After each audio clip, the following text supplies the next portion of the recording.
ముందుగా మన గురువు గారు అయిన సుభాష్ పత్రిజీ గారికి, స్వర్ణమాల పత్రి మేడంకి, మరి పరిమళ పత్రికి, పరిణితి పత్రికి మనం వాళ్ళ కుటుంబ సభ్యులందరికీ సదా కృతజ్ఞులై ఉందాము. మరి వాళ్ళ బాటలో నడిచే ప్రయత్నంలో మన వంతుగా మనం కృషి చేయాలి. మనం ఎదుగుదలకి మన సాధన అనేది మనం కొనసాగిస్తూ ఉండాలి. ఓకే, ఈ అవకాశం ఇచ్చినందుకు ముందుగా మీకు మరి ఈ ఈ జూమ్ సెక్షన్ లో ఎంతో మందికి ఈ అనుభవ జ్ఞానం ఉన్న మాస్టర్ల యొక్క జ్ఞానాన్ని కొత్త వాళ్ళకి పరిచయం చేయటమే కాకుండా మరి మహిళా చైతన్యంలో భాగంగా మీరు భాగస్వాములయ్యి ఆ కార్యక్రమంలో కూడా ముందంజ వెళుతూ ఇతరులను కూడా అందులో భాగస్వాములను చేసుకుంటూ ఈ కార్యక్రమాన్ని దిగ్విజయంగా కొనసాగిస్తున్నందుకు మీకు కృతజ్ఞతలు. నా పేరు రత్నమాలమ్మ.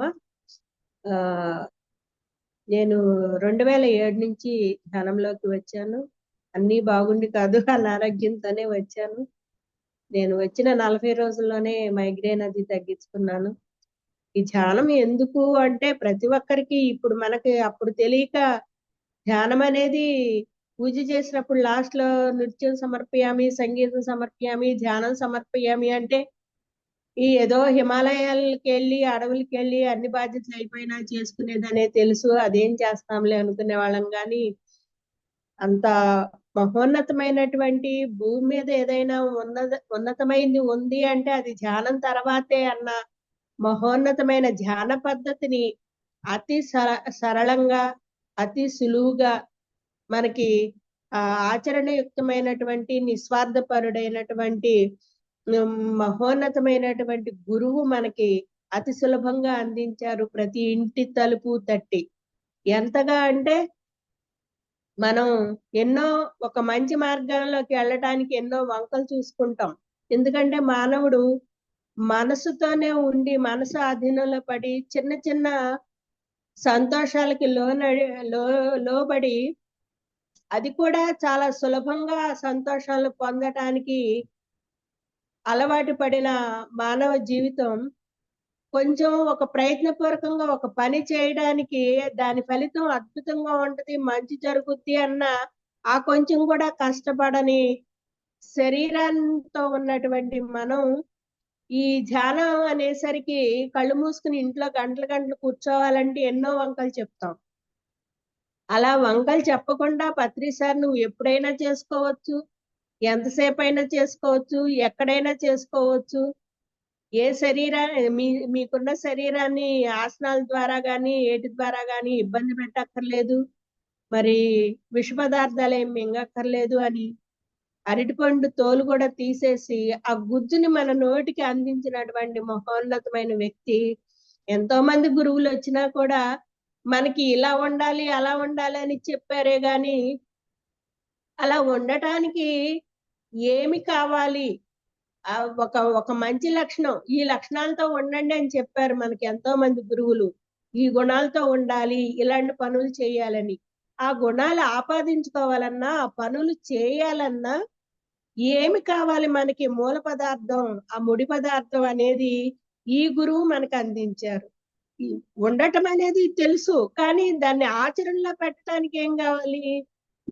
ఒక మంచి లక్షణాలు ఆపాదించుకోవాలన్నా ఒక మంచి పని చేయాలన్నా దానికి సంబంధించినటువంటి జ్ఞానము శక్తి కావాలి. ఆ రెండు ఈ ధ్యానం ద్వారా వస్తాయని ప్రప్రథమంగా తెలియజేసినటువంటి గురువు సుభాష్ పత్రిజీ గారే. అందుకే మనం ఆయనకు ఒక్కసారి కృతజ్ఞతలు తెలుపుకుందాం. మన జీవితంలో ఫస్ట్ ధ్యానంలోకి రావటమే సాధన సులభమైన పద్ధతిని కొనసాగిస్తూ 40 రోజుల్లోనే, అంటే గత జన్మలో మనం ఎక్కడైతే మన స్థితి ఉందో ఆధ్యాత్మిక ఎదుగుదలలో ఆ స్థితి నుంచే కంటిన్యూషన్ అవుతుంది. కాబట్టి 40 రోజుల్లోనే కొంతమందికి అమోఘమైన మార్పులు కనిపిస్తూ ఉంటాయి. కూర్చున్న 4-5 రోజుల్లోనే థర్డ్ ఐ ఓపెన్ అయిన వాళ్ళు ఉన్నారు, మొదటి రోజులోనే ఓపెన్ అయిన వాళ్ళు ఉన్నారు. హాస్టల్ ట్రావెల్ చేసిన వాళ్ళు వాళ్ళ స్థితులను బట్టి గత జన్మలో ఎక్కడైతే జర్నీ ఆపేశారో అక్కడి నుంచి కంటిన్యూషన్ అవుతుంది. కాబట్టి ఇట్లా మనం అందరం కూడా భూమి మీదకి ఒక పూర్ణాత్మ నుంచి, అంటే పూర్ణాత్మ అంటే పరిపూర్ణమైనటువంటి నాలెడ్జ్, అంటే ఈ భూమి అనే గ్రహంలో అనుభవపూర్వకమైనటువంటి జ్ఞానం ఎంత ఉందో అంత మనం తీసుకుని, అనుభవ జ్ఞానాన్ని తీసుకుని ఆ నాలెడ్జ్ ని, గ్రహం నుండి తీసుకోవాల్సిన నాలెడ్జ్ ని అంతా తీసుకున్నప్పుడే ఈ గ్రహం మీదకి జన్మ తీసుకోకుండా వస్తాం. మళ్ళీ రావాల్సిన అవసరం లేదు. మళ్ళీ దీనికన్నా ఉన్నతమైన లోకంలో మనం జన్మ తీసుకోవడం జరుగుద్ది. అయితే పూర్ణాత్మ అంటే అన్ని లోకాల్లో నేర్చుకోవాల్సిన జ్ఞానం అంతా నేర్చేసుకున్నటువంటి అల్టిమేట్ నాలెడ్జ్, అంటే ప్రజ్ఞా స్థితిలో ఉన్నటువంటి సోలు నేర్చుకోవడానికి ఇంకేమీ లేదు అన్న స్థితిలో ఉన్నప్పుడు తనకి బోర్ కొట్టి తన నుండి కొన్ని అంశాత్మలను రిలీజ్ చేస్తుంది భూమి మీదకి. అప్పుడు అట్లా మనం ఛాలెంజ్ చేసి నేను భూమి మీదకి ఈ అనుభవ జ్ఞానాన్ని పొందటానికి వెళ్తున్నాను అని మనమే లైఫ్ డిజైన్ చేసుకుని వస్తాం. అట్లా వచ్చిన అంశాత్మ తమో గుణంలో కొన్ని వందల జన్మలు, రజో గుణంలో కొన్ని వందల జన్మలు, సాత్విక గుణంలో కొన్ని వందల జన్మలు తీసుకుంటూ ఉంటాం.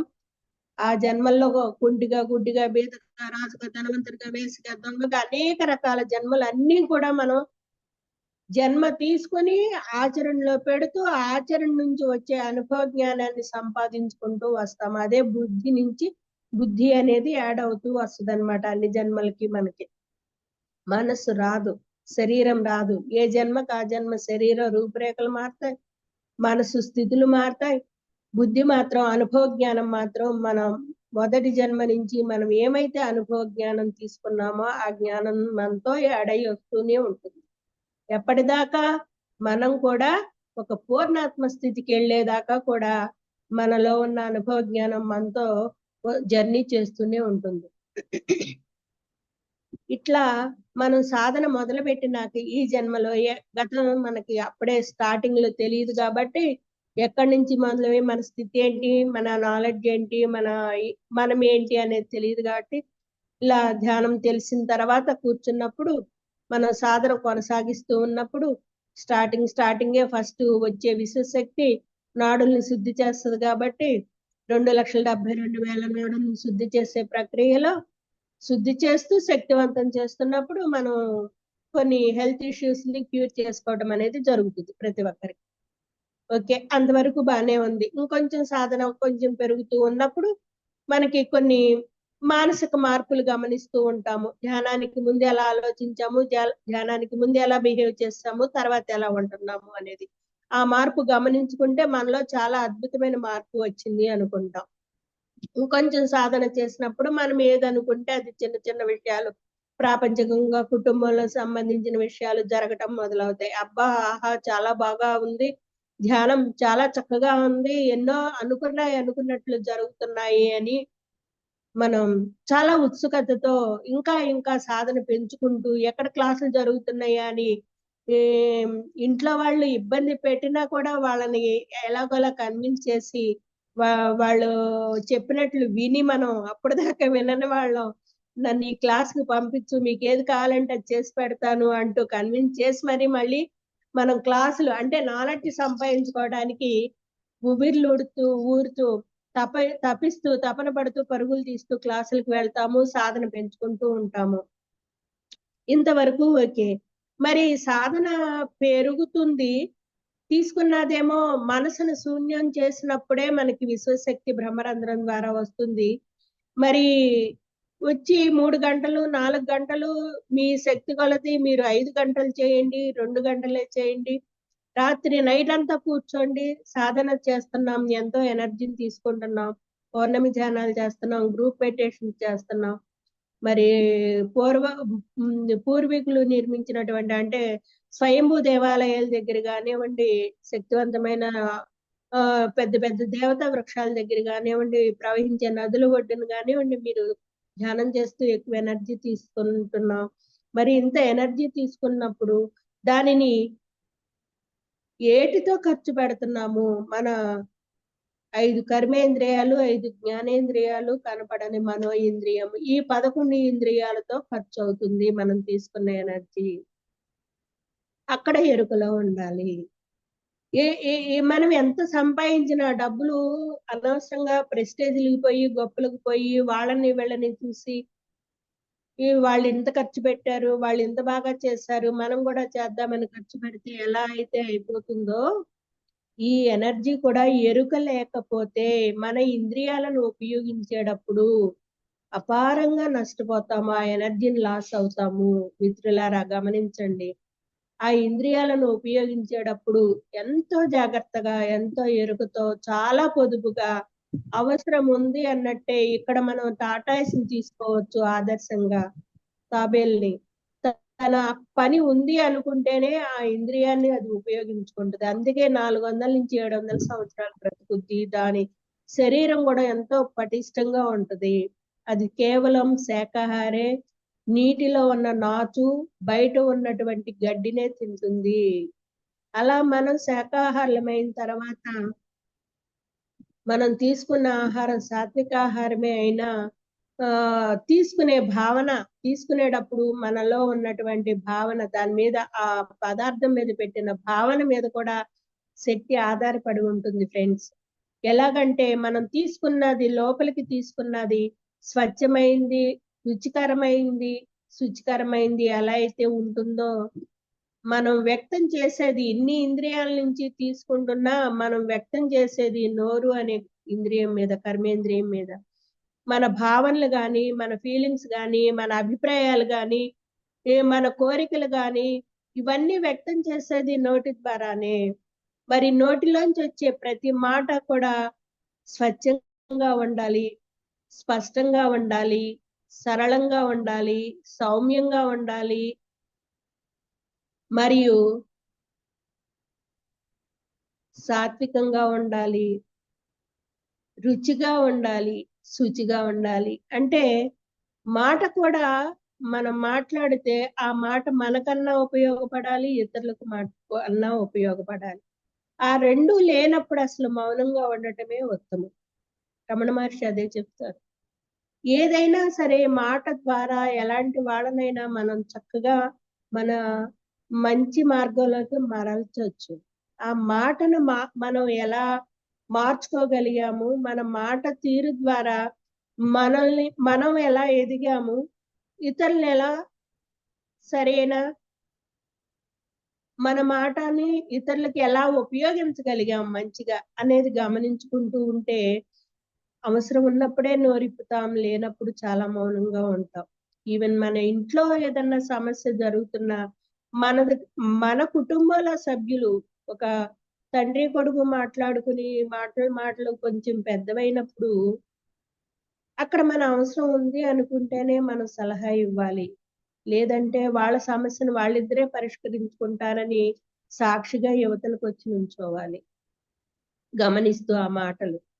ఎవరు ఎలా మాట్లాడుతున్నారు, ఎవరు ఏ భావంతో మాట్లాడుతున్నారు, ఎవరు ఏ ఉద్దేశంతో మాట్లాడుతున్నారు అని మనం సాక్షిగా ఇటు కొడుకు వైపు నుండి ఆలోచించాలి, అటు భర్త వైపు నుంచి ఆలోచించి మనం ఆ మాటల్లో అవగాహన చేసుకుంటే మనం అక్కడ ఏ బాధ లేకుండా చక్కగా వాళ్ళందరికి వాళ్ళు వచ్చి ఈ ఈ విషయం మీద నీ అభిప్రాయం ఏంటి అని అడిగినప్పుడే మనం సరైన అభిప్రాయాన్ని, సరైన నిర్ణయాన్ని వాళ్ళకి అందించగలుగుతాము. ఇలా చేస్తే బాగుంటుంది, ఇది ఇలా కాదు, ఇలా ఉండాలి అని. ఆ అవగాహన అనేది మనం మౌనంగా ఉన్నప్పుడే వస్తది. ఊరినే కాకపోయినా వాళ్ళిద్దరు గొడవ పడుతూ మనం మధ్యలో అనవసరంగా దూరామనుకోండి ఆ సమస్య ఇంకా పెద్దదవుద్ది. ఆ స్థితికి రావాలి అంటే ముందు ముందు మనం మౌనం వహించాలి. ప్లస్ వాళ్ళిద్దరూ ఏ సమస్య మీద వాదన చేసుకుంటున్నారనే సమస్యని సరిగ్గా అవగాహన చేసుకోగలగాలి.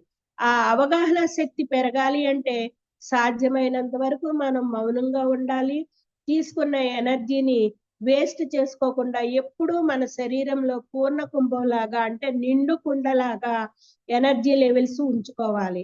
ఎప్పుడైతే ఎనర్జీ లెవెల్స్ డౌన్ అయినాయో చిన్న సంఘటన జరిగిన మన ఫ్యామిలీలో ఊరినే కోపం రావటం, లేదంటే వాళ్ళ అవతల వాళ్ళన్న మాటకి దుఃఖం అంటే బాధ రావటం, ఏడవటం, లేదంటే భయం రావటం, అమ్మో వీళ్ళు ఇలా చేస్తున్నారు ఏంటి పరిస్థితి అని భయం రావటం జరుగుతున్నాయి మనలో అంటే మనలో ఎనర్జీస్ లేవు అని అర్థం. ఒకటే గుర్తుపెట్టుకోండి మేడం, ఏ స్థితినైనా మనం చక్కగా హ్యాపీగా దాన్ని అవగాహనతోటి ప్రశాంతంగా సాల్వ్ చేసుకునే స్థితి ఉంది అంటే మీలో ఎనర్జీ లెవెల్స్ బాగా ఫుల్ గా ఉన్నాయి, ఆ సమస్యకి తగిన నాలెడ్జ్ కూడా మీ దగ్గర ఉంది అని అర్థం. ఎప్పుడైతే ఏ సంఘటన జరిగినా ఏ సన్నివేశం జరిగినా మీరు కంగారు పడుతున్నారు, టెన్షన్ గురవుతున్నారు, బాధ కలుగుతుంది అంటే మీలో ఎనర్జీ లేదు, ఆ సమస్యకు సంబంధించిన నాలెడ్జ్ కూడా మీ దగ్గర లేదు అనేది గుర్తుపెట్టుకోండి. అప్పుడు మనం ఏం చేయాల్సింది ఏమీ లేదు, నోరు విప్పితే సమస్య పెద్దదవుతుంది. మన లోపలికి మనం ప్రయాణం చేసి ఆ సమస్య మూలం దగ్గరికి వెళ్ళండి, ఎందుకు వచ్చింది, దీనికి సంబంధించిన నాలెడ్జ్ నాకు ఇవ్వండి మాస్టర్స్ అని కూడా మీరు మాస్టర్స్ ని రిక్వెస్ట్ చేసుకోవచ్చు. అంటే ఒకప్పుడు ఒక స్థితిలో ఉన్నతంగానే ఉన్నారు కానీ అది సరిగ్గా ఉపయోగించుకోకో లేకపోతే సాధన ఆగిపోవటం వల్ల మీ ఎనర్జీస్ డౌన్ అయినప్పుడు అప్పటికప్పుడు మళ్ళీ హైయర్ ఎనర్జీస్ పొందే అవకాశం లేనప్పుడు కూడా మీరు వెంటనే తక్షణమే ధ్యానంలోకి వెళ్ళి సాధనలో మీరు నమ్మేటటువంటి మాస్టర్స్ ని రిక్వెస్ట్ చేసి ఈ సమస్యకి పరిష్కారం ఏంటో నాకు మార్గం చూపించండి అని అడగచ్చు. ఇట్లా సమస్యలే కాదు, ఆ అనారోగ్యాలు కూడా స్టార్టింగ్ లో అన్ని తగ్గిపోయి ఎంతో ఉత్సాహంగా సాధన చేస్తూ ఉంటూ అన్ని క్లాసులు వింటూ ఉంటాము, మనకు తెలిసింది చెబుతూ ఉంటాము. ఆ చెప్పే చోట మనం గనక ఆ ఎరుక లేకుండా కాస్త అహం గనక అంటే ఆధ్యాత్మిక అహం మనకి తెలియకుండానే ప్రవేశిస్తుందండి. అది చాలా చాలా జాగ్రత్తగా ఉండాలి. అలా వచ్చినప్పుడు మనల్ని మళ్ళీ వెనక్కి పంపించేస్తుంది, అట్టడుగులోకి వెళ్తూ ఉంటాము. ప్రాపంచిక ఆహాన్నన్నా దాటొచ్చు కానీ పోగొట్టుకోవచ్చు కానీ ఆధ్యాత్మిక ఆహాన్ని పోగొట్టుకోవటం అనేది అంత సాధ్యం కాదు. ఎందుకు అంటే ఇప్పుడు దాకా ప్రాపంచిక ఆహంలో ఉండి సాధనలోకి వచ్చినప్పుడు ధ్యానంలోకి రావటమే, సాధన మొదలు పెట్టడమే అన్ని సరి చేసుకోలేము. వన్ బై వన్ ఒక్కోటి మనలో సరికానివన్నీ తొలగించుకుని అప్పుడు మనకి నచ్చిన విషయాల్ని ఆచరణలో పెట్టడానికి ప్రయత్నం చేస్తాం అనుకుంటాం. కానీ ఏదైతే ఒకటి పోయిందో వెంటనే ఆ ప్లేస్ లో మనకి నచ్చింది ఫుల్ఫిల్ చేసుకోవచ్చు, అప్పుడు దాకా ఆగక్కర్లేదు. ఈలోపు అహం పెరిగిపోతా ఉంటది అనమాట, అహం వచ్చేస్తుంది. అందుకని ఏదైతే ఇది మంచి లక్షణమో ఫండమెంటల్ గా స్టార్టింగే మనకి ఫస్ట్ ధ్యానంలో ఏం చెప్తారు మేడం, ఎవరిని డిస్టర్బ్ చేయొద్దు, చెప్పులు లైన్ లో పెట్టండి, చైర్స్ ఇలా లాగొద్దు, కవర్స్ తేవద్దు, సౌండ్ వచ్చేవి, సెల్ ఫోన్లు మోగేటట్లు చేసుకోవద్దు, స్విచ్ ఆఫ్ లో పెట్టుకోండి అంటారు. మనం ధ్యానంలోకి వచ్చిన వెంటనే ఫస్ట్ వినేది ఆ మాటలు. ఆ ఫస్ట్ విన్న మాటలు మనం ఎంతవరకు ఆచరిస్తున్నాము, చిన్నగానే అనిపిస్తాయి కానీ అవి ఆచరణకు వచ్చేసరికి కొంతమందికి చాలా కష్టంగా అనిపిస్తుంది. మరి అక్కడే ఎరుకలో ఉండి ఏం చెప్పారు, మనం గుళ్ళోకి వచ్చేటప్పుడు చెప్పులు ఎలా అయితే బయట వదిలేస్తున్నామో మెడిటేషన్ క్లాస్ కి రాగానే మన ఆలోచనలు కూడా వదిలేయాలి. ఇంటి దగ్గర ఆలోచనలు ఇంటి దగ్గర వదిలేయాలి, ఆఫీసులో ఆలోచనలు ఆఫీస్ దగ్గర వదిలేయాలి, పొలంలో ఆలోచనలు పొలం దగ్గర వదిలేసేయాలి, పిల్లల విషయాలు పిల్లల దగ్గర వదిలేసేయాలి. అలా మనం మెడిటేషన్కి వచ్చినప్పుడు ఆ హాల్లో ఆ మ్యూజిక్ మీదో లేకపోతే మాస్టర్ చెప్పే సబ్జెక్ట్ మీదో మనం మమేకమై ఉండాలి, అనుసంధానమై ఉండాలి. ధ్యానం అంటే ఏంటి, ఏది చేస్తున్నామో దానితో అనుసంధానమై ఉంటాం, దానితో కలిసి ఉండటం, అదే ధ్యాన యోగం అంటే. ఆ స్థితిలోకి రావాలి అంటే ఫస్టే మనం ఇవాళ ఇంత సమయాన్ని కేటాయించి మనం ఈ క్లాస్కి వచ్చినప్పుడు చెప్పే జ్ఞానం ఉన్నటువంటి మాస్టర్స్ వాళ్ళు చెప్పే ఫస్ట్ మాటనే మనం ఆచరణలో పెట్టగలగాలి. వాళ్ళు ఫస్ట్ నోరిప్పటమే సెల్ ఫోన్లు స్విచ్ ఆఫ్ చేసుకోండి, సౌండ్ చేయమాకండి అని. నాకు చాలా మంది వచ్చి మేడం ఇంతవరకు బాగా ధ్యానం కుదిరేది, ఇప్పుడు కుదరట్లేదు ఎందుకనో అంటే ముందు ఇవి చెక్ చేసుకొని చెప్పేదాన్ని.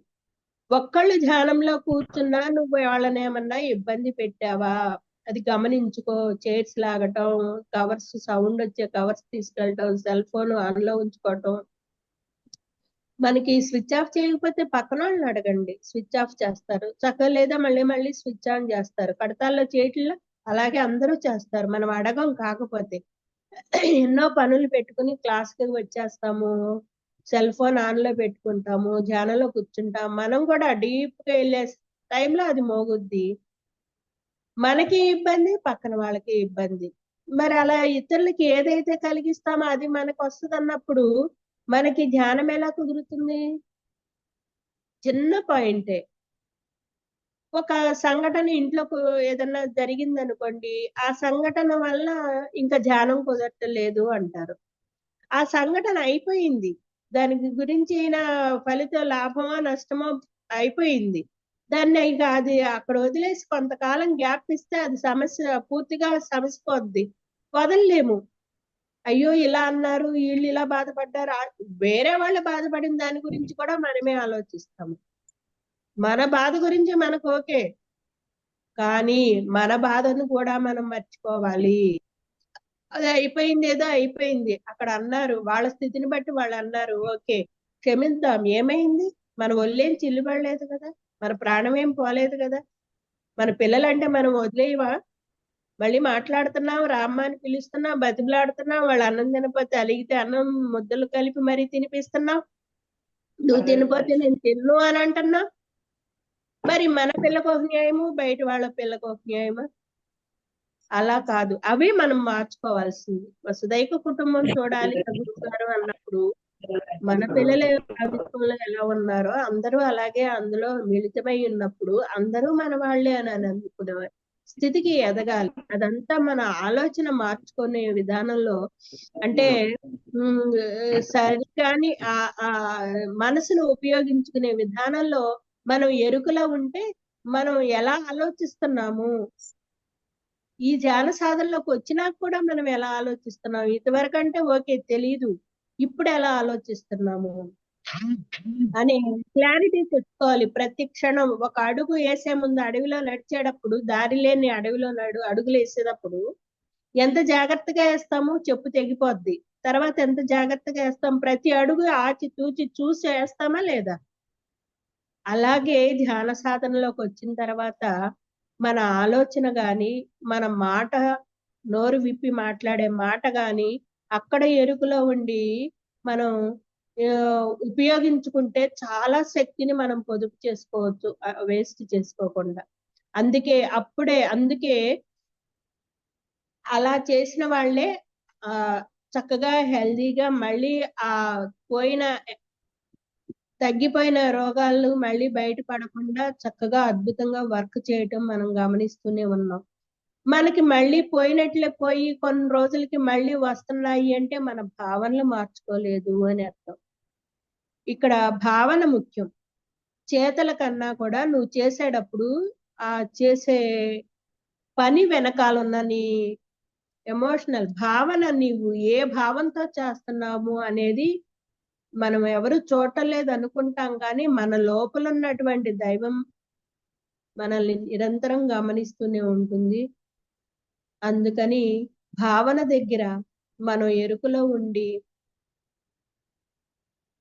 నిస్వార్థంగా, హార్ట్ఫుల్ గా, అంటే హృదయపూర్వకంగా, ప్రేమతత్వంతో ప్రతి దాన్ని స్వీకరిస్తూ, మన ముందుకొచ్చే ప్రతి సంఘటనని స్వీకరిస్తూ, మనం చేసే పనిలో ఆ ఓపెన్నెస్ గా చేయగలిగితే పర్ఫెక్ట్ గా ఆ పని అద్భుతంగా, మనం ఊహించిన దానికన్నా కూడా అద్భుతంగా జరుగుతాయి. ఆహా నేనేనా ఎంత బాగా చేయగలిగాను అని. అలా ఎప్పుడైతే మనం అవి అలాంటి అనుభూతిని పొందుతామో, ఆ ఆనందాన్ని పొందుతామో, ఒక పని ద్వారా ఒక ఒక సంఘటనని, ఒక సమస్యని పరిష్కరించుకునే దాని ద్వారా మనం ఫలితాన్ని పొందిన దాన్ని బట్టి మనలో ఎనర్జీ లెవెల్స్ పెరిగి ఇంకా ఇంకా ఇంకా ఇంకా అడుగులు ముందుకు వేయడానికి ఆస్కారం ఉంటది. మీరు ఎట్టి పరిస్థితుల్లోనూ మనం ఈ ధ్యానంలోకి వచ్చినాక ఒక స్థితికి వెళ్ళిన తర్వాత మాస్టర్సే మనకి టెస్ట్ పెట్టడం జరుగుతుంది, వీళ్ళు ప్రాపంచికంలో కొట్టుకుపోతారా, ఆధ్యాత్మికంలో స్థిరంగా నిలబడతారా అని. ఉత్సాహంతో అనుకున్నవన్నీ జరుగుతున్నాయి, చక్కగా అద్భుతంగా ఉంది అని మీరు పరుగులు తీస్తారే, ఎక్కడెక్కడ క్లాసులు ఉన్నాయి, ఎక్కడెక్కడ నాలెడ్జ్ విందాం, ఎక్కడెక్కడ ధ్యానం చేసుకుందామని అక్కడి నుంచి స్టార్ట్ అవుతుంది మీ పరుగులు ఎంతవరకు, మీ భావన ఏంటి అనేది, మీరు ఎలాంటి పరిస్థితులైనా ఎలా ఎదుర్కోగలుగుతారు అనే దాటి నుంచి మనకి టెస్టింగ్లు కూడా జరుగుతాయి. అక్కడ మీరు ఒక్కసారి ఆగి అవగాహనతోటి ఆ సమస్యల్ని పరిష్కారం చేసుకోగలిగితే ఇంకా మనకి ఈ ఆధ్యాత్మిక ప్రయాణం అనేది చాలా సులభం అవుతుంది అన్నమాట. ఎంతకాడికి ధ్యానం అంటే ఏదో ఎక్కడో ఏదో పొందటం, ఏదో ఎదగటం కాదు. ఉన్నవి వదిలించుకోవటం, మనలో సరికానివి వదిలించుకోవటం. ఎప్పుడైతే సరికానివి వదిలించుకుంటామో ప్రయాణం సులభం అవుతుంది. ఒక పనికిరాని బండరాయిని శిల్పి ఏం చేస్తాడండి? పనికిరాని రాళ్ళని చెక్కుతూ ఉంటాడు. పనికిరాని రాళ్ళని చెక్కినప్పుడు ఉలితోటి ఒక అందమైన శిల్పం మనకి కనపడుతూ ఉంటుంది, ఆవిష్కరించబడుతుంది. అలా ఎప్పుడైతే మనలో సరికాని గుణాలని తీసేస్తూ ఉంటామో ఉన్నది ఏంటి? సరి అయిన గుణాలే.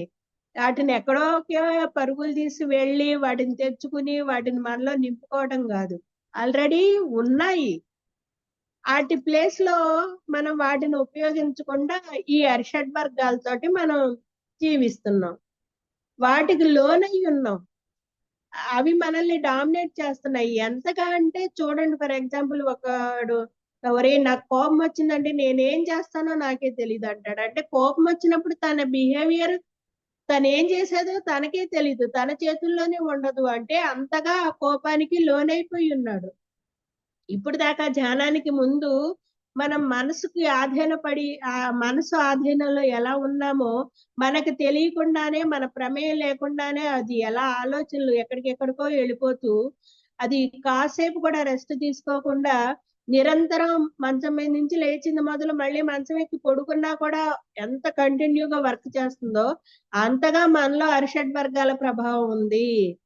వాటి తీవ్రతని తగ్గించుకోవాలి. మనసు యొక్క ఆలోచనల తీవ్రత తగ్గించుకోవటమే కాదు, మనలో ఉన్న అరిషడ్ వర్గాలు ఒక స్థాయికి ఎదిగినాక మనలో ఉన్న అరిషడ్ వర్గాల యొక్క తీవ్రతను కూడా తగ్గించుకున్నప్పుడు వాటి ప్లేస్ లో ఈ ఆల్రెడీ మనలో దైవత్వానికి ఉన్నటువంటి లక్షణాలు దయ, కరుణ, ప్రేమ, జాలి, క్షమ అనేవి ఇవి మెల్లమెల్లగా పెంపొందుతూ ఆచరణలో పెట్టగలుగుతాం అన్నమాట. అవి ఆల్రెడీ ఉన్నాయి.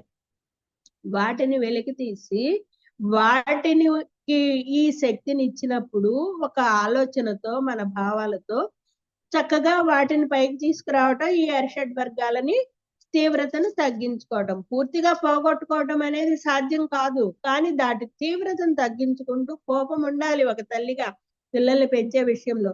ఏ స్థాయిలో ఉండాలి, ఎంతవరకు ఏ పని చేస్తే ఆ పనికి ఎంత కోపాన్ని ప్రదర్శించాలి, మరి పిల్లల్ని సరైన మార్గంలో పెట్టే బాధ్యత తల్లికే ఉంటుంది. తండ్రి అనేది ఆ సమయానికి ఉంటారు, ఇంటికాడ ఉండకపోతారు. మరి అప్పుడు మనం ఏం చెప్పాలి?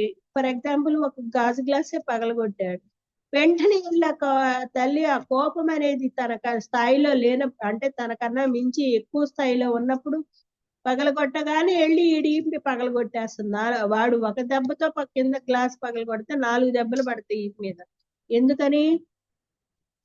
ఆమెలో ఉన్న కోపం ఎక్కువగా ఉండటం వల్ల. అదే మనం ఆ కోప తీవ్రత తగ్గినప్పుడు ఆ తల్లి దగ్గరగా ప్రేమగా దగ్గరకు తీసి పగిలిపోయిందా, సర్లే నాన్న పగిలిపోతే పగిలిపోయిందిలే, కానీ గాజుకు సంబంధించినవి పట్టుకునేటప్పుడు చాలా జాగ్రత్తగా ఉండాలి. అలా కింద పడంగానే పగిలిపోతాయి, మనీ వేస్ట్ కదా, మళ్ళీ కొనుక్కోవాలి కదా, ఈసారి చాలా జాగ్రత్తగా పట్టుకున్నానా అని మనం చెప్పాలి. ఆ ప్రేమగా చెప్పినప్పుడు వాళ్ళు అర్థం చేసుకుని అప్పుడు చేయకపోయినా అవగాహనతో ఇంకొకసారి జాగ్రత్తగా చేసుకుంటారు. అదే కొట్టామనుకోండి వాళ్ళలో ద్వేషం పెరుగుద్ది. చేయి జారిపోయింది, నా ప్రమేయం ఉంది, నేను కావాలని పగలగొట్టానా, అయినా అమ్మ నన్ను కొట్టింది అని మన మీద ద్వేష భావన ఎక్కువ ఉంది. అలా మనం కోపాన్ని ఏ స్థాయిలో ప్రదర్శించాలి అనేది గమనించుకుంటూ ఉంటే ఆటోమేటిక్ గా ప్రయత్నపూర్వకంగా మనం ఆచరణలో పెడుతూ ఉంటే ఆ తీవ్రత అనేది తగ్గుతూ ఉంటుంది. అక్కడే ఎరుక, అవేర్నెస్ ఉండాలి. కొంత మన ప్రయత్నపూర్వకం ఉండాలి, కొంత ప్రాక్టీస్ ఉండాలి. ఎరుక ఉండాలి. ఇవి కంపల్సరీ ఆచరణలో పెడుతూ ప్రతి క్షణం నోరిప్పి గబాల మాట్లాడుతున్నామంటే ఏం మాట్లాడుతున్నాం, ఇక్కడ మాట్లాడటం అవసరమా అనేది ముందు ప్లాన్ చేసుకోవాలి లోపలే. ఆ మాటకు ముందే మనం బుద్ధి దాకా వెళ్ళాలి. మనలో బుద్ధి ఉంది. బుద్ధి ఉన్నవాడు బుద్ధుడు కాదు, బుద్ధిని ఉపయోగించేవాడు బుద్ధుడు. ఆల్రెడీ బుద్ధి ఉంది, కానీ దాని దాకా వెళ్ళట్లా. ఒక మనసు నుంచి వచ్చిన ఆలోచన వెంటనే ఆలోచన రావటమే పనిలోకి దిగిపోతున్నాం. ఆ పని జరిగి ఆ పని యొక్క ఫలితం పొందినప్పుడు అయ్యో నష్టం వచ్చింది ఏంటి అని అప్పుడు వాపోతుంది. అప్పుడు కాదు, ఆలోచన రావటమే ఇది సరైన ఆలోచన, సరికాని ఆలోచన. సరి అయిన ఆలోచనే అయితే, సరి అయిన ఆలోచన అయితే మనం ఒక్కరమే చేయగలమా ఈ పని, లేదా ఇతరుల సహాయం తీసుకోవాలా? ఇతరుల సహాయం తీసుకోవాలనుకుంటే ఎలాంటి వారిని ఎంపిక చేసుకోవాలి ఈ పని చేయటానికి కూడా? ఎవరిని పడితే వాళ్ళని తీసుకుంటే మళ్ళీ అది వాళ్ళు సరిగ్గా చేయకపోయినా ఆ పని ఫలితం పర్ఫెక్ట్ గా ఉండదు.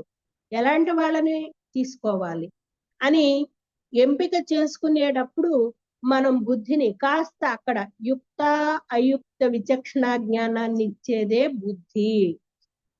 మనసు నుంచి వచ్చిన ఆలోచనని కాస్త విశ్లేషణ చేసుకోవటమే. యుక్త అంటే మంచిది, అయుక్త అంటే సరికాని. ఇలా విశ్లేషణ చేసుకుని ఈ పని చెయ్యొచ్చు, నా ఒక్కో దాని వల్ల అవుద్ది, లేదా ఇద్దరినో ముగ్గురునో తీసుకోవాలి, లేదా ఒక్కరిని తీసుకోవాలి నా పని చేయటానికి హెల్పర్ గా.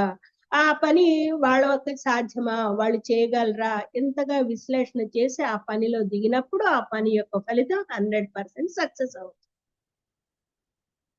అట్లా మనం బుద్ధి దాకా వెళ్ళి విచక్షణ చేయటం లేదే.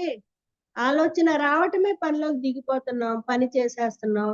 పైగా కొన్ని పనులు వాళ్ళని వీళ్ళని కూడా చూసి చేస్తున్నాం. వాడు ఇలా చేశాడు, ఇంత సంపాదించాడు, వీడు ఇలా చేశాడు, ఈ ఫలితాన్ని పొందాడు, మనం కూడా చేద్దామంటున్నాం. అసలు ఆ పనికి మనం అర్హులమా కాదా? ఆ పనికి తగిన నాలెడ్జ్ మన దగ్గర కొంతైనా ఉందా లేదా? ఆ పని చేయడానికి శక్తి ఉందా లేదా? శక్తి అంటే ఇక్కడ ప్రాపంచికంగా ఆర్థికము, ఆధ్యాత్మికంగా ఎనర్జీ, ఈ ఫిజికల్ గా ఉన్నటువంటి ఎనర్జీ, లేదా కాస్మిక్ ఎనర్జీ. ఇట్లా ఇంతగా విశ్లేషణ చేస్తున్నామా? లేదే. ఒక పని చేయాలి అంటే పర్ఫెక్ట్ గా ఫలితం ఆ పని నుండి పొందాలి అంటే ఆ పని యొక్క నాలెడ్జ్, ఆ పని ఎలా చేయాలి అనే దానికి సంబంధించిన నాలెడ్జి అవసరం, ఆ పని చేయడానికి కావాల్సిన ఎనర్జీ అవసరం. రెండు ఉన్నప్పుడే ఆ పని పర్ఫెక్ట్ గా చేయగలుగుతాం. అప్పుడు ఆ ఫలితాన్ని 100% మనం పొందగలుగుతాం అన్నమాట. ఈ రెండిట్లో ఏ ఒక్కటి లేకపోయినా ఫలితాన్ని పొందలేము ఫ్రెండ్స్. ఇప్పుడు మీ దగ్గర ఎగ్జాంపుల్ చెప్పమంటే, నేను ఇవన్నీ ఆచరణలో పెట్టినవే నేను మీకు చెప్తున్నాను మేడం. ఇది బుక్ లో మరి ఉన్నాయో లేవో నాకైతే తెలియదు కానీ మన పాపే ఉంది, పాపో 10th క్లాస్ వరకు చదువుతున్నారు.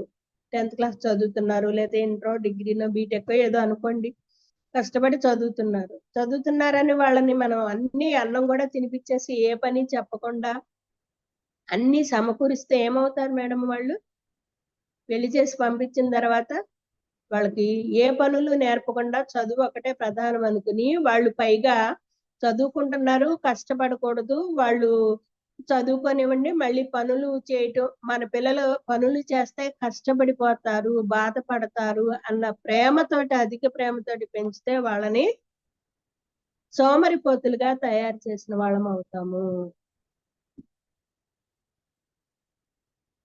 అదే మళ్ళీ జ్ఞానం ఎలా పెంచాలి, ఏ పనులు తోటి ఆ జ్ఞానంతో ఆ పిల్లల్ని ఎలా పెంచాలి అనే సరైన జ్ఞానం లేనప్పుడు కూడా వాళ్ళ జీవితం నాశనం అవుతుంది.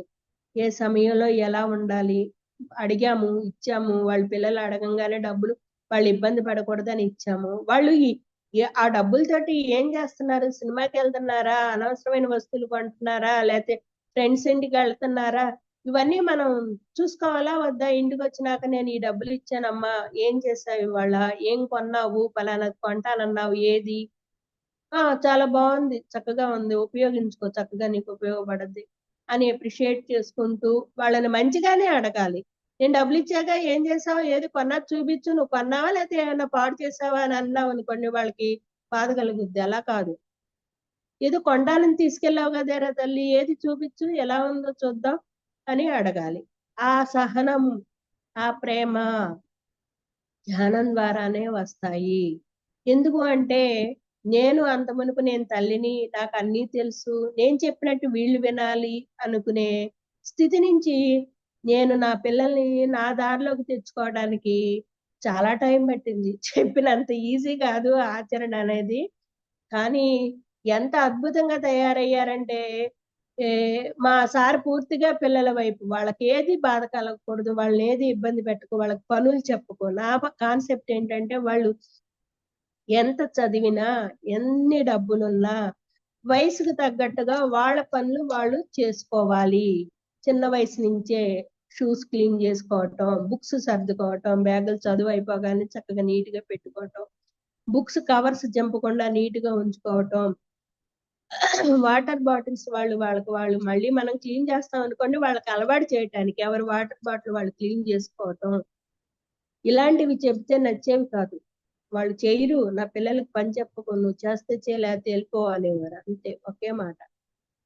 దాంతో నేను సఫర్ అయ్యేదాన్ని. ఇలా పెంచితే పిల్లలు రేపొద్దున ఎక్కడికి వెళ్ళాలని ఎలా అడ్జస్ట్ అవుతారు అని.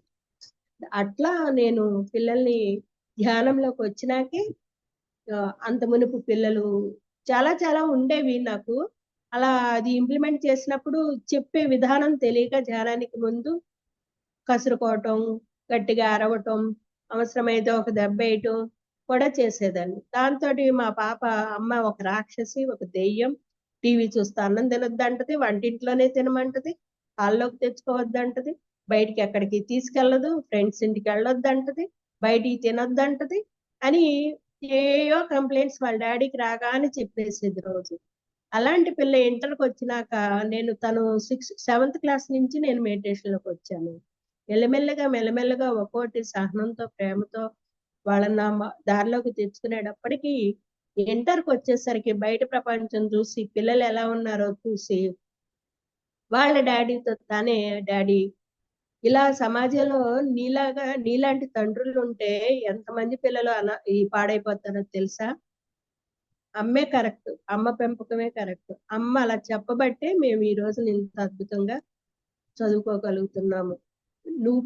నువ్వు చెప్పిన సలహాలు పాటిస్తే పిల్లలు ఊరినే పాడైపోతారు డాడీ అని చెప్పగలిగింది. ఎందుకు అంటే అతి ప్రేమ ఆయనకి. అడగంగానే డబ్బులు ఇచ్చేవారు, అక్కడికి చెప్పేదాన్ని, ఇవ్వండి, ఏం ఖర్చు పెట్టారు, ఎంత మిగిలి అని నన్ను అడగండి, కొన్నదేంటో చూపించమనండి. వాళ్ళకి ఆ మనీ యొక్క విలువ, వస్తువు యొక్క విలువ తెలియజేయాలి మనం అంటే వినేవారు కాదు. అట్లా వాళ్ళందరికి వాళ్ళు చాలా అద్భుతంగా సెటిల్ అయ్యారు, పెంచాను, పెద్ద చేశాను అనే సాటిస్ఫాక్షన్ నాకు వచ్చింది మెడిటేషన్ లోకి వచ్చినాకే.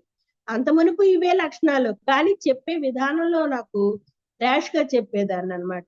నేను తల్లిని, నాకు అన్ని తెలుసు, నేను చెప్పినట్టు ఎందుకు వినరు, అన్ని హెల్దీగా ఉండాలంటే అన్ని రకాల కూరలు తినాలి, వాళ్ళేమో మాకు పలానా కూరే వండు, వాళ్ళు అడిగి కూర వండు, వాళ్ళని అడిగి టిఫిన్ చేయి అనేవారు మా వారు.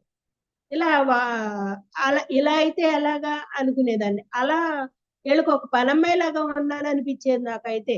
అలాంటి స్థితి నుంచి నేను అద్భుతంగా పిల్లల్ని పెంచుకుని వాళ్ళని మంచిగా సెటిల్ చేయటం అనేది జరిగింది. మరి మా సారు ఎక్సైజ్ డిపార్ట్మెంట్ లో ఎస్ఐ, బ్రాందీ షాపులు చెకింగ్ ఆఫీసర్ అనమాట. మరి డే అండ్ నైట్ ఫ్రీగా మంచినీళ్ళు తాగినట్టు ఫ్రీ అనమాట డ్రింక్ అయితే. ఇక పూజలు ఎక్కువ చేసేదాన్ని కాబట్టి నేను పూజలు ఎంతగా అంటే అంతగా చేసేదాన్ని. మళ్ళీ శుభ్రాలు చేయలేక విసుకొచ్చేది అనమాట నీసు కూరలకి. ఎంతగా అంటే మా సారు శనివారం 12 దాటిందంటే శనివారం వెళ్ళిపోయింది, ఆదివారం వచ్చేసింది, పెట్టేసే అనేవారు. అంతగా తినేవారు అనమాట.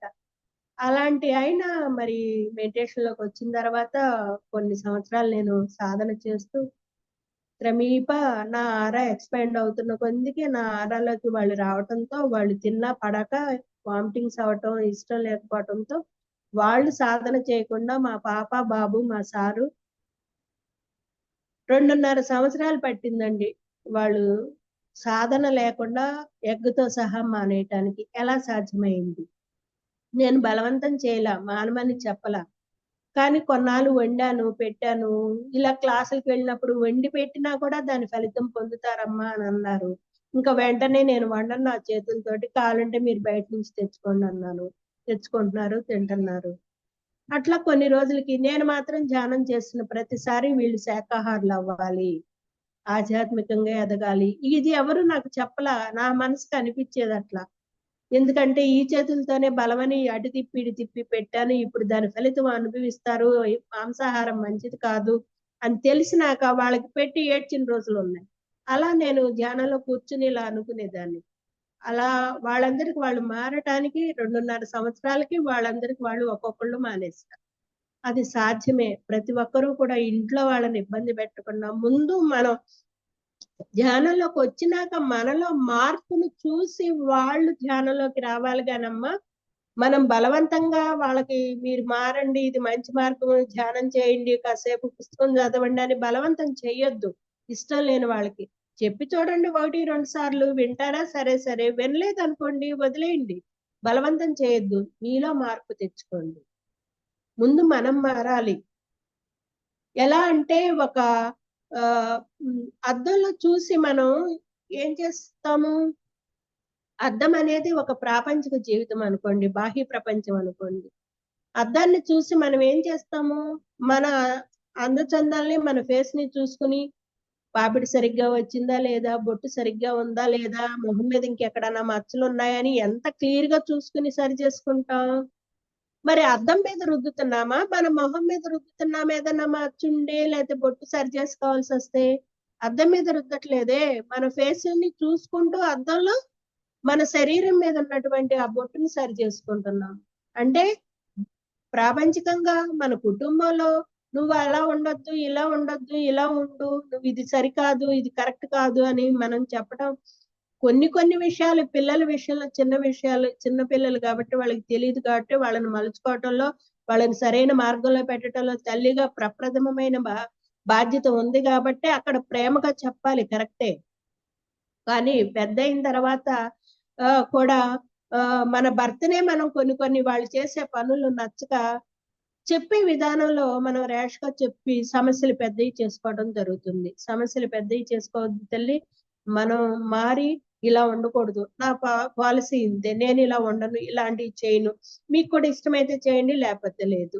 అలా చేస్తే బావుంటది అని 1కి 2 సార్లు మంచిగా చెప్పడం ప్రయత్నం చేయండి. వాళ్ళు ఆలోచిస్తారు. నాలుగోసారి ఆచరణలోకి దిగుతారు. 1, 2 సార్లు వాళ్ళ అహం అంతగా తొందరగా పోగొట్టుకోలేరు మగవాళ్ళనేది. ఆ అహం పోగొట్టుకోలేనప్పుడు వాళ్ళకి లోపల మంచి అనిపిస్తున్నా, ఇది చెప్తే నేను చేయటం ఏంటి అన్న భావనలో ఉంటారు. అది కూడా కరిగించే శక్తి మనలో ఉంది. ఆ ప్రేమమూర్తి స్త్రీకి ఎన్ని బిరుదులున్నాయండి. భూమాతతో పోలుస్తారు. భూమాత ఎంత సహనంతో ఉంటది. మరి అంత సహనాన్ని, అంత ప్రేమని మనం తీసుకుని మన ఇంటిని స్వర్గంగా మార్చుకున్నాకే మన కుటుంబ సభ్యులు గాని, ఫ్రెండ్స్ గాని మనల్ని చూసి ఇలా చెప్పంగానే రావటానికి అవకాశం ఉంటుంది. నేనెంత చెప్పినా వినట్లేదండి అంటే, ముందు మనం వాక్కులో శుద్ధి తెచ్చుకోవాలి. వాక్క్షేత్రాన్ని సరి చేసుకోవాలి. మనం సత్యంలో ఉండాలి. సత్యంలో ఉన్నప్పుడు ఆ వాక్కుకి సరళత, సౌమ్యత, స్పష్టత అన్నీ ఆటోమేటిక్‌గా తన్నుకుంటా వస్తాయి. ఎవరి కోసం రావు. ఇది నాలెడ్జ్ అనేది ఎవరి సొత్తు కాదు.